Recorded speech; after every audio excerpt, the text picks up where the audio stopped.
Highest common factor, इसको short में HCF लिखते हैं। इसका डिफिनीशन देखते हैं। The greatest number which is a common factor of 2 or more given numbers is called their highest common factor और greatest common divisor. यानी इसका मतलब हुआ कि वैसा सबसे बड़ा संख्या जो 2 या 2 से अधिक संख्या का कॉमन फैक्टर हो, वही हो गया उसका HCF। अब इसको हमें समझना है कि कॉमन फैक्टर क्या होता है। सबसे पहले तो फैक्टर का मतलब होता है कि वैसा संख्या जो किसी संख्या को पूरा डिवाइड देने पर काट दे, यानी उसका रिमाइंडर 0 बचे, उसी को फैक्टर बोलते हैं।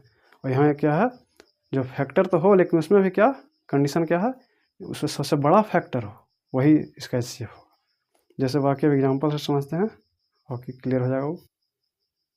जैसे दिया हुआ है क्या example, find the HCF of 12 and 24। 12 और 24 का HCF, यानी इसमें सबसे पहले क्या करेंगे, दोनों का फैक्टर लिखेंगे। तो 12 और 24 का फैक्टर पे लिखिए। सबसे पहले 12 का देखिए, ऑल द फैक्टर्स ऑफ 12। तो 1 2 3 4 6 12, 12 का फैक्टर हो गया ये। यानी क्या, ये जो दिया हुआ है 1 2 3 4 6 12, इससे आप इसमें भाग दीजिएगा तो पूरा ही कट जाएगा, रिमाइंडर इसका 0 बचेगा भाग देने पर। तो इसका ही फैक्टर हो गया 12 का। अब उसी प्रकार से 24 का फैक्टर लिखेंगे, ऑल द फैक्टर्स ऑफ 24। तो इसका हो जाएगा 1 2 3 4 6 8 12 24, हो गया इतना। इसमें भी अब क्या करना है, दोनों का फैक्टर तो लिख लिया, उसके बाद दोनों का कॉमन फैक्टर लिखना है।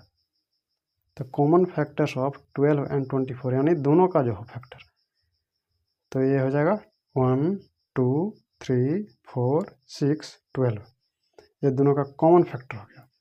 अब उसके बाद क्या लिखना है, highest common factor of 12 and 24, यानी कॉमन फैक्टर है उसमें जो सबसे बड़ा है, तो क्या हो जाएगा 12, तो 12 हो जाएगा। तो इसलिए क्या हो गया, जो सबसे बड़ा फैक्टर वही तो खोजना था। तो hence HCF of 12 and 24 is equal to 12, यानी 12 हो गया उसका HCF।